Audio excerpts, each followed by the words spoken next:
नमस्कार शेतकरी मित्रांनो तुमच्यासाठी खूप महत्वाची आणि आनंदाची बातमी आहे की पीएम किसान योजनेचा जो 21वा हप्ता आहे तो येत्या 19 नोव्हेंबर 2025 रोजी तुमच्या खात्यामध्ये जमा होणार आहे।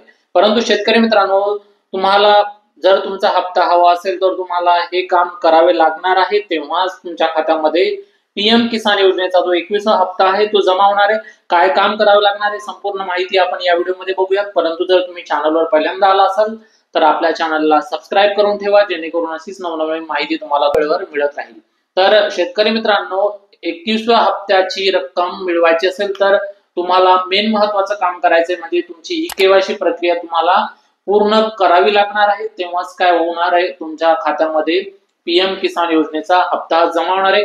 जे शेतकरी ई-केवायसी करणार नाहीत त्यांना 2000 रुपये हे मिळणार नाहीत।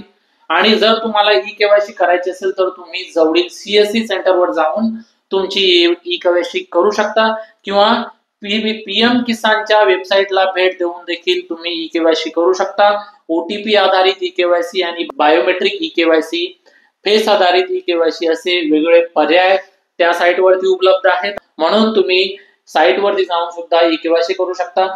जर तुम्हाला सीएससी सेंटरवर जायचं नसेल, तुमच्या मोबाईलचा वापर करून तुम्हाला ई-केवायसी करायची असेल तर मी या व्हिडिओच्या डिस्क्रिप्शन बॉक्समध्ये मी एक लिंक दिली आहे की ई-केवायसी मोबाईलचा वापर करून कशी करायची आहे। त्या लिंकवरती क्लिक करा आणि घर बसल्या तुमची ई-केवायसी करून घ्या।